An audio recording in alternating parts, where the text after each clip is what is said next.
세상의 기준으로 볼 때 굉장히 많은 약점을 가지고 있는 사람이 있습니다.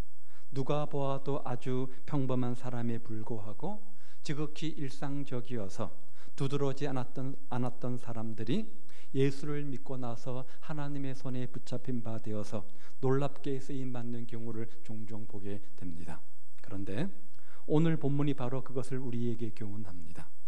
약점을 가지고 있던 사람, 내놓을 것이라고는 전혀 없던 사람들이 사서로 쓰임받는 사건이 오늘 본문의 내용입니다. 하나님은 사람들 앞에서 드러내놓을 것이 없는 그런 특기를 가지고 있지 않던 두 사람 에훗과 삼가를 들어 그 시대의 사사로 사용하셨다는 거죠. 혹시 여러분이 스스로 생각할 때 나는 약점이 참 많다라고 생각하고 있고 지극히 평범한 삶을 살고 있다고 해도 주눅들거나 기죽을 필요가 없는 이유는 그런 우리를 하나님은 특별한 재능 없다고 할지라도 하나님의 일에 귀하게 사용하시기 때문입니다. 여러분도 그렇게 주님의 사역에 얼마든지 귀하게 쓰임받을 수 있다는 거죠. 이것이 오늘 본문의 내용 아닙니까? 먼저 12절 말씀에 보면 12절 이하의 말씀에 보면 두 번째 사사 에훗에 대해서 소개를 해주고 있는데 여러분 이 사사기의 사이클을 기억하시죠? 반복되는 주기를 기억하시죠? 오늘 본문도 그 사사기의 주기에 그대로 대입이 되는 그런 내용들을 가지고 있는데요. 이스라엘은 온니엘 밑에서 40년 동안 태평성대를 누리게 되었죠.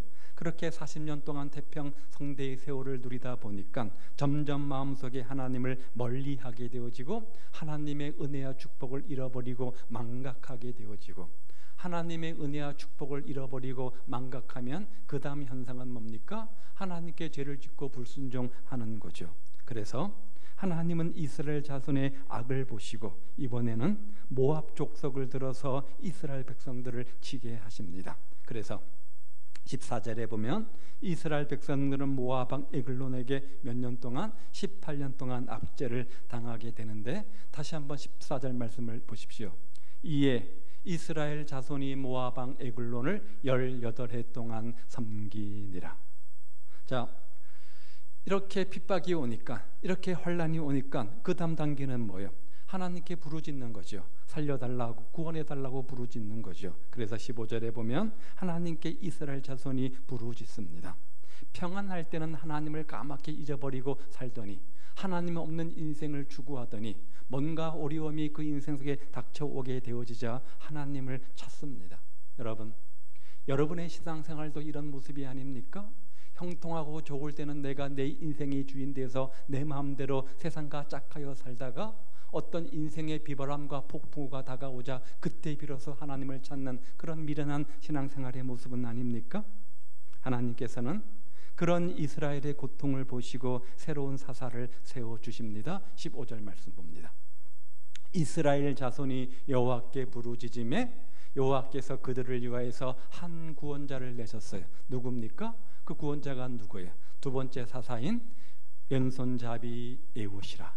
그는 곧 베냐민 사람 게라의 아들 왼손잡이 에훗이라 이렇게 말합니다. 자, 그런데 에훗을 소개하면서 두 번째 사사 에훗을 소개하면서 앞에 하나가 붙었습니다. 뭐라고요? 왼손잡이라고 말합니다. 왼손잡이라고 말합니다. 이것은 굉장히 중요한 약점입니다. 더군다나 군인에게 있어서 왼손잡이라고 하는 것은 굉장히 치명적인 약점을 의미하는 겁니다. 이것은 오른손 제비, 왼손 제비 할 때 왼손 제비 의미가 아니라 본문을 연구해 보면 오른손을 못 쓰는 사람, 즉 오른손에 장애가 있는 사람, 그런 의미를 가지고 있습니다. 그러니까 군사로서 삶을 살아갈 때 오른손을 쓰지 못하고 오른손에 장애가 있다는 것은 올바로 칼과 창을 들 수 없기 때문에 군인으로서 치명적 약점을 가지고 있다, 이렇게 말할 수 있는 거예요. 그런데 하나님께서 그런 사람을 쓰셨다는 거예요. 더군다나 사사로 모든 군사를 다스리고 지휘하는 군장으로서 그렇게 쓰셨다는 거예요. 에훗은 베냐민 지파 사람입니다. 베냐민 사람이라고 되어져 있죠. 그런데 베냐민이란 말의 의미는 오른손의 아들입니다. 오른손의 아들, 벤 아들, 냐민 오른손, 오른손의 아들, 바로 베냐민 지파가 오른손의 아들입니다. 그런데 성경에서 오른손은 항상 어떤 의미를 갖냐면 능력이라는 상징적 의미가 있습니다. 힘이라고 하는 상징적 의미를 우리가 이야기할 때 오른손, 그런 단어를 씁니다. 그래서 베냐민 지파에는 아주 날렵하게 오른손을 잘 쓰는 무사들이 유독 많이 있었다고 합니다. 그런데 그 유명한 무사 족속 베냐민 지파에서 특별히 뽑아서 하나님께서 쓰셨던 사람 에훗은 공교롭게도 오른손을 못 쓰는 왼손잡이였다는 거예요. 사사기 20장으로 넘어가 보시면 흥미로운 사실 한 가지가 있는데, 에훗이 사사를 지내고 한참 세월이 흐른 후에 일어난 사건을 기록해 놓고 있으면서 여기서 베냐민 무사들의 삶을 소개해 주고 있는데요, 20장 15절과 16절 말씀 우리 함께 읽어보도록 합니다. 자, 시작. 성읍들로부터 나온 베냐민 자손의 수는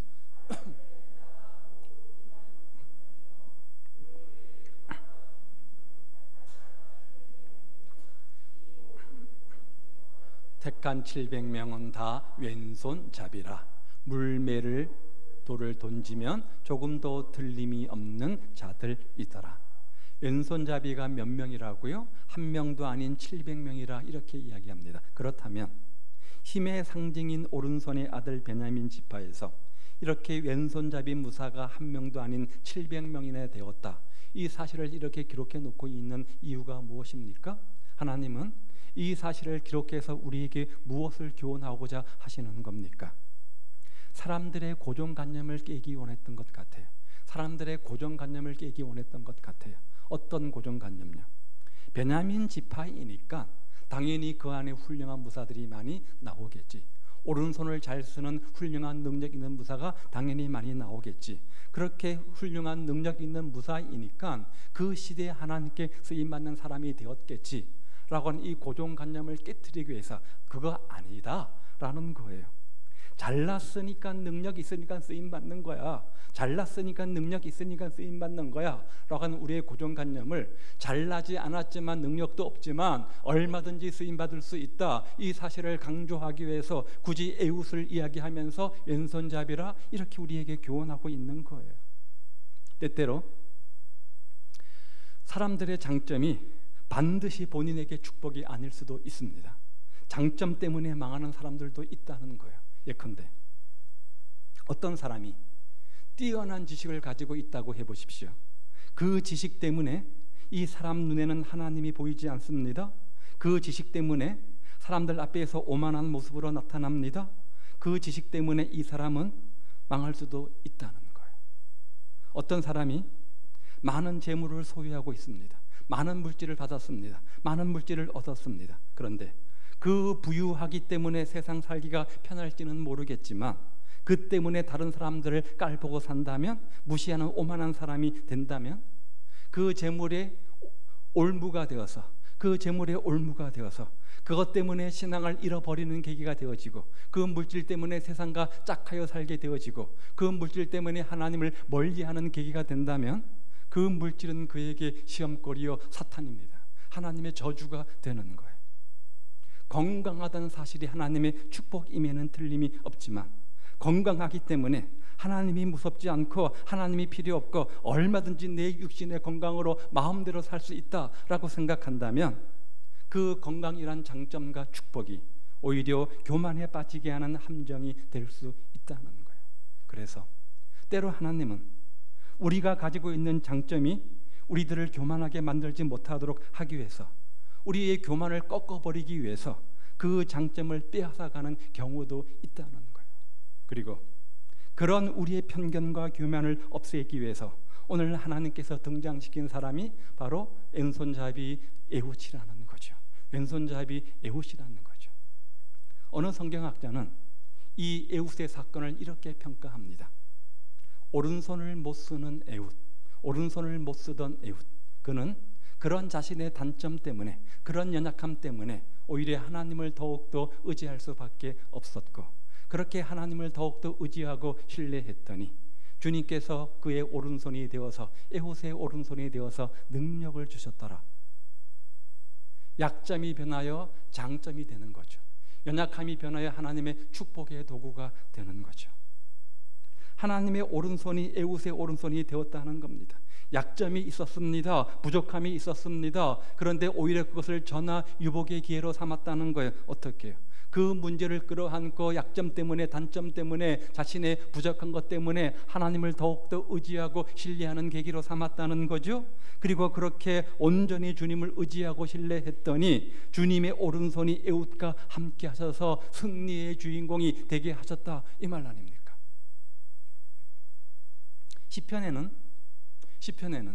시편 기자가 오른손이라는 단어를 많이 반복해서 사용하는 경우를 봅니다. 하나님이 우리를 도와주실 때 그냥 도와주지 않고 시적인 표현으로 주의 오른손이 나를 붙잡아 주셨다, 주의 오른손이 나를 도와주셨다, 뭐 이런 말을 쓰지 않습니까? 예를 들어서 시편 74편 말씀입니다. 11절 말씀인데요, 주께서 어찌하여 주의 손 곧 오른손을 거두시나이까. 하나님의 능력이, 하나님의 은혜가, 하나님의 축복이 떠나가는 것을 오른손을 거두는 것으로 그렇게 비유해서 묘사를 했습니다. 또 그 다음 77편 말씀을 보면 내가 말하기를 이는 나의 연약함이라 지존자의 오른손, 하나님의 오른손이죠, 곧 여호와의 옛적 기사를 기억하여 그 행하신 일을 진술하리이다. 무슨 말이에요? 시편 기자가 연약했을 때 하나님의 오른손이 나를 도와주셨다는 것을 기억하고 고백한다, 이 말 아닙니까? 하나님의 오른손이 이렇게 우리를 도와주신다는 거예요. 누구에게요? 자신의 부족함을 인정하며 연약함을 인정하며 그것을 주님께 의지하고 신뢰하는 자들에게 하나님은 도와주신다는 거예요. 따라서 여러분이 약점을 가지고 있다는 사실 때문에 절망할 필요가 없다는 거예요. 약점이 오히려 얼마든지 하나님 앞으로 인도하는 전화위복의 기회가 되기도 하고 그 약점 때문에 더욱더 주님을 의지하게 되기도 한다는 거예요. 그렇게 되기만 하면 하나님이 여러분과 함께 하셔서 여러분을 도와주신다는 거죠. 그래서 그렇게 하나님의 오른손에 붙잡히기만 한다면, 능력의 오른손에 우리가 들리기만 한다면 주님의 사람으로 쓰임받는 사람이 될 수 있다는 거예요. 그럴 때 그 약점은 오히려 약점이 아니라 장점이 되는 거고 자랑거리가 되는 거예요. 그렇다면 오늘 여러분의 약점이 무엇입니까? 오늘 여러분의 약점이 무엇입니까? 에훗처럼 신체적 약점을 가지고 있는 분이 계실지도 모르겠어요. 정신적으로 고통받는 분이 계실지도 모르겠어요. 혹은 환경적으로 불리한 여건에 있는 분이 계실지도 모르겠어요. 혹시 그것 때문에 여러분들이 실망하거나 좌절하고 계시지는 않습니까? 낙심할 필요가 없다는 거예요. 에훗처럼 신체적 약점이 있다고 할지라도, 정신적인 약점이 있다고 할지라도, 남들보다 더 열악한 환경 속에 있다고 할지라도 그 약점이 결코 우리를 불행하게 만들 수 없다는 거예요. 나는 약점이 없습니다. 나는 완전한 사람입니다. 나는 퍼펙트한 사람입니다. 이렇게 말할 사람이 어디 있습니까? 모두가 한두 가지는 다 연약한 약점들을 가지고 살아갑니다. 그런데 그런 약점이 있기 때문에, 그런 부족하고 연약한 점이 있기 때문에 우리가 더욱더 주님을 의지하고 믿고 신뢰하는 것 아닙니까? 중요한 것은 내게 있는 약점을 솔직히 인정하고 그것을 주 앞에 가지고 나아가는 겁니다. 따라서 우리가 약점을 인정할 줄 알아야 됩니다. 그리고 그런 약점을 주신 하나님의 숨은 의도가 무엇인지 깨닫고 그 뜻 안에서 주님께 내어 맡기면 약점이 변하여 슬픔이 변하여 근심이 변하여 기쁨이 되고 찬송이 되고 승리의 주인공이 된다는 거예요. 약점을 인정하고 약점 가운데서도 하나님의 뜻을 찾으며 감사하는 삶이 되면 그렇게 축복을 주시겠다는 거예요. 그래서 다른 것은 몰라도 신앙생활만큼은 꼴등이 아니라 1등으로 살아가시는 여러분들 되시기를 우리 주님의 이름으로 축복을 드립니다. 오늘 우리가 어떠한 약점을 가지고 있던 간에 그 약점 때문에 좌절하지 않고 시리에 빠지지 않는다면, 오히려 그 약점 때문에 하나님을 의지한다면 하나님은 여러분을 쓰실 겁니다. 이것이 바로 에훗이 교훈하는 것 아닙니까?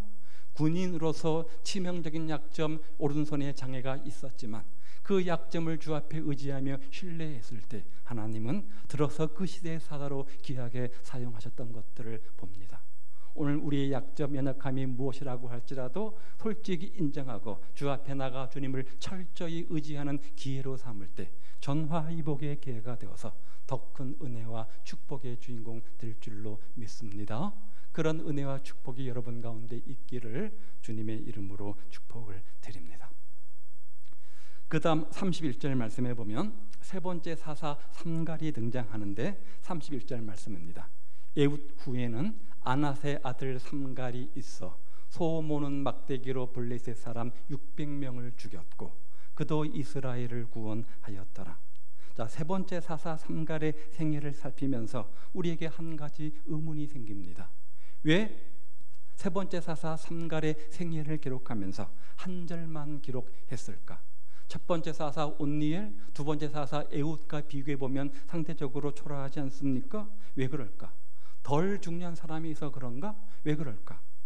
한 절의 말씀 속에 기록된 삼갈의 생애가 남긴 교훈은 있겠죠. 우리가 이 한 절을 살피면서 몇 가지 우리가 교훈들을 생각해 보게 되어지는데, 첫 번째 교훈은 사람은 기억하지 못해도 하나님은 기억하신다는 거예요. 사람은 기억하지 못해도 하나님은 기억하신다는 거예요. 우리는 삼갈이 어떻게 했는지 구체적으로 알 수가 없습니다. 성경에 구체적으로 기록해 놓고 있지 않으니까. 세대를 거듭하면서 그에 대한 기억은 점점 사라져 가겠죠. 또 그의 공적도 점점 잊혀질 겁니다. 정말 누구나 다 아는 훌륭한 인물도 아니고 여러 사사 중에 한 사사, 그리고 한 절밖에 기록되지 않은 사사이기 때문에 더 빨리 쉽게 잊혀질지도 모르겠어요. 그러나 그렇게 사람들에게 잊혀질 삼갈이었지만 하나님께서는 잊지 않으신다는 거예요. 절대로 결코 잊지 않으신다는 거예요. 그렇기 때문에 그도란 단어를 보십시오. 그도 이렇게 기록해 놓고 있지 않습니까? 한 절이지만 이렇게 기록해 놓은 이유는 삼갈 그도 온니엘이나 에훗과 동일한 선상에서 동일한 하나님의 사람이었음을 강조하기 위한 것입니다. 우리도 마찬가지입니다. 사람들은 알아주지 않습니다. 쉽게 잊어버립니다. 우리 생애가 끝나면 우리는 사람에게서 금방 잊혀질 존재들입니다. 아무도 기억하지 못할지 모릅니다. 그런데 하나님은 잊지 않으신다는 거예요. 하나님은 잊지 않으시겠다는 거예요. 하나님은 알아주시고 천국의 생명록에, 천국의 축복록에 우리의 이름을 기억해 놓으시겠다는 거예요. 이게 삼갈이 주는 첫 번째 교훈입니다. 두 번째 교훈은 사람에게는 대단한 것이 아닐지도 모르겠지만, 대단한 역사가 아닐지 모르겠지만 하나님에게는 귀한 역사라는 거예요. 하나님에게는 귀한 역사라는 거예요. 가치 있는 일이라는 거예요. 본문을 보면 삼갈이 해놓은 일이라는 고작 블레셋 사람 600명을 죽인 것이 전부입니다. 이것도 물론 큰 역사이지만 앞에 나온 온니엘과 에훗과 비교해보면 상대적으로 열악할 수가 있습니다. 40년 태평성대를 누리게 했던 온니엘이나 모압 사람 10,000명을 죽이고 80년을 태평하게 만들었던 에훗에 비하면 지극히 볼품없는 그런 공적이라 이렇게 우리가 말할 수 있겠죠. 그러나 그것이 비록 작은 것이라고 할지라도, 비록 그것이 하찮은 것이라고 할지라도, 보잘것없는 것이라고 할지라도 하나님 보시기에는 귀한 역사라는 거예요. 동일하다는 거예요. 똑같은 역사라는 거예요. 그렇기 때문에 그 사실이 중요하기 때문에 이렇게 기록해 놓겠다는 거죠. 우리도 마찬가지입니다. 우리는 몇몇 사람을 제외하고는 대부분 지극히 평범하게 살아가는 사람들 아닙니까? 하는 일도 모두가 평범하게 보이는 작은 일들입니다. 그러나 그럼에도 불구하고 이러한 평범한 삶을 사는 우리라고 할지라도 하나님은 귀하게 보시겠다는 거예요. 귀하게 보시기 때문에 우리를 부르셔서 사용하시겠다는 거예요. 에훗처럼 삼갈처럼 약점과 보잘것없는 인생의 주인공들이지만 그런 그들을 들어서 그 시대의 사사로 사용하셨던 것처럼 오늘 우리도 내놓을 만한 자랑거리가 없지만, 내놓을 만한 스펙도 없지만 그런 우리를 들어서 하나님께서 사용하시겠다는 거예요. 그러므로 여러분의 삶을 평범하게 보지 마십시오. 하나님이 여러분의 삶을 귀하게 여기십니다. 그래서 주님의 아들로, 주님의 자녀로 부르시고 소명도 주신 겁니다. 특별한 능력이 있어서가 아닙니다. 세 번째 교훈은 평범한 도구라고 할지라도 하나님의 위대한 능력의 도구가 될 수 있다는 거예요. 하나님의 능력의 오른손에 붙잡히는 인생이 되면, 능력의 오른손에 붙들린 삶이 되면 얼마든지 평범한 인생도 하나님의 축복의 능력의 승리의 도구가 된다는 거예요. 삼갈은 소 모는 막대기로 이스라엘을 구원합니다. 왜 이런 기록을 하는 거죠? 소 모는 막대기는 대단한 전략 무기도 아니잖아요. 굉장히 성능이 좋은 전쟁 무기도 아니잖아요.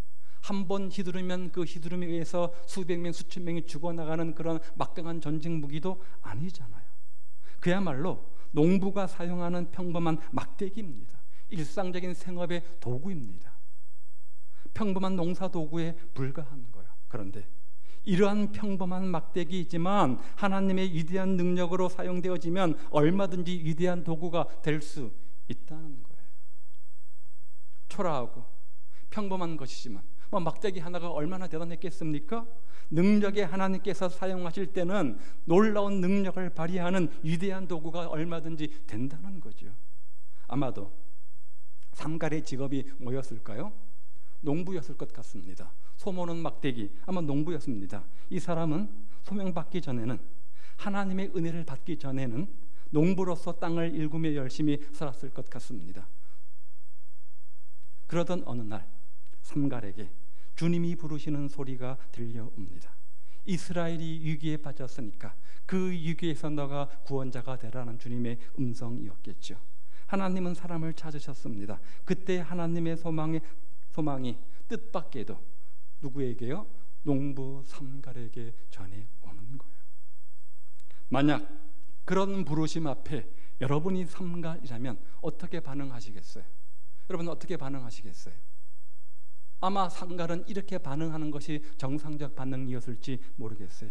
하나님, 저 같은 사람이, 저같이 땅만 일구고 농사 짓는 사람이 무슨 일을 할 수 있습니까? 흙이나 파먹고 사는 사람이 무슨 주님의 일을 하겠다고, 무슨 능력을 행하겠다고? 저는 아닙니다. 삼갈은 아침부터 저녁까지 농기구나 움직이는 사람이 무슨 일을 할 수 있겠느냐고 반문할 수 있지 않았겠습니까? 하나님, 저는 배운 것도 없습니다. 저는 가진 것도 없습니다. 탁월한 지도력도 없습니다. 선천적 리더십도 없습니다. 옆에서 돕는 거는 몰라도 팔로움이 나를 따라라, 함께 가자, 이거는 못합니다. 그 아무나 하는 겁니까? 저는 못합니다. 농부가 어찌 전쟁을 하겠냐고, 아니, 군사로 부름받은 건 이해가 되지만 장군이 되어서 모든 군사를 이끌라니 저는 도저히 못합니다 라고 하나님의 부르심을 얼마든지 거부할 수 있는 그런 상황이었다는 거예요. 그런데 어떻게 했을까요? 순종했다는 거죠. 순종했으니까 쓰임받는 사사가 된 거잖아요. 삼갈은 아무 말 하지 않고 주님께 순종을 합니다. 하나님이 쓰실 수 없는 사람 두 부류가 있다고 하죠. 두 부류의 사람을 하나님이 쓰실 수 없는데, 첫 번째 부류는 지나치게 자신만만한 사람입니다. 하나님보다 자기 자신을 더 믿는 사람, 하나님께 쓰임받지 못합니다. 아주 교만한 사람, 자만심으로 가득 차 있는 사람, 자기 생각, 자기 의견은 절대 틀리는 법이 없다고 고집부리는 사람, 내 방법이 항상 최선이라고 생각하는 사람, 항상 자신이 옳다고 생각하는 사람, 이런 사람은 하나님의 도움도 필요 없는 사람이기에 하나님께서 그런 사람을 쓰실 수가 없습니다. 만약 그 사람이 잘 되면 누가 잘 된 거예요? 하나님이 도와서 잘 된 것이 아니라, 하나님의 은혜와 능력으로 잘 된 것이 아니라 누구의 능력으로 잘 된 거예요? 역시 내 생각이 옳았어, 역시 내 방법이 옳았어, 나는 잘난 사람이야, 자기의 능력을 자랑하겠죠. 결코 하나님이 쓰실 수 없습니다. 반대로 또 한 부류가 있습니다. 지나치게 자신이 없는 사람입니다. 하나님의 부르심 앞에 주가 쓰시겠다고 하실 때 제가 무슨 일을 하겠습니까? 저는 이러이러한 현실 때문에 아버지 헌신하고 싶지만 할 수가 없습니다 라고 하면서 하나님을 피해 다니는 사람들이 있습니다. 자신에게 주어진 능력을 너무나 가소평가해서 하나님의 부르심을 듣지 못하고 들어도 순종하지 못하는 사람, 잘못된 열등감에 빠져서 주님의 일을 못하는 사람들도 있습니다. 지나치게 자신만만한 사람이든 지나치게 자신이 없는 사람이든 이 두 사람은 하나님께서 쓰실 수가 없다는 거예요. 여러분은 어떻습니까? 여러분의 능력이 너무나 초라하다고 생각이 듭니까? 여러분의 재능이 하찮게 여겨집니까? 내 주제에 나는 아무것도 할 수 없어, 아무 능력도 없어라고 늘 한탄하고 있지 않습니까? 그런 여러분을 하나님께 드리십시오. 그 모습 그대로 주님께 드리십시오. 주님의 능력의 손에 여러분의 그 모습 그대로를 드리십시오. 그러면 하나님께서 그런 여러분을 위대한 하나님의 도구로 사용하셔서 위대한 역사를 이루어 나가실 겁니다. 삼갈은 하나님께 순종한 일밖에 없습니다. 자기가 날마다 쓰던 소모는 막대기, 그것을 하나님 손에 의탁을 합니다. 삼갈은 특별한 재주나 뛰어난 재능이 있어서 하나님께 쓰임받은 것이 아닙니다. 서울대학을 나왔기 때문에, 연세대 고대를 나왔기 때문에, 많은 재물과 많은 물질을 가지고 있기 때문에, 특별한 능력과 권리를 가지고 있기 때문에, 권세가 있기 때문에 쓰임받은 것도 아닙니다. 박사가 되었기 때문에 쓰임받은 것도 아닙니다. 오늘 우리도 지극히 평범한 삶을 살아갑니다. 그렇지만 그런 우리의 평범함이 하나님의 손에 들어가면 얼마든지 위대하게 쓰임받을 수 있다는 거예요. 어린아이 손에 들려있던 보리떡 5개와 물고기 2마리, 오병이어, 이것은 한 아이의 한 끼 식사 분량에 해당되는 겁니다. 그런 것이 주님의 손에 들어갔을 때, 주님의 손에 들려지게 되어지자 어떤 역사가 일어났는지 우리는 기억하지 않습니까? 삼갈의 손에 들렸던 소모는 막대기를 사용하셔서 이스라엘을 구한 하나님은 오늘도 평범한 우리의 삶을 요구하신다는 거예요. 사용하신다는 거예요. 우리에겐 사람 앞에 내놓을 만한 자랑거리도 부족합니다. 또 감추고 싶은 약점이 더 많은 인생이지만 하나님은 그런 우리들을 이용하여 큰 일을 이루시겠다는 거예요. 그래서 약한 우리를 들어 강한 자를 부끄럽게 하시는 주님 아닙니까? 사사삼갈의 교훈은 우리같이 지극히 평범했던 그런 그가 하나님께 순종했을 때 쓰임받는 사람이 될 수 있었다는 겁니다. 삼갈은 특별한 재주, 뛰어난 재능이 있어서 하나님께 쓰임받은 것 아닙니다. 그 비결이 뭐라고요?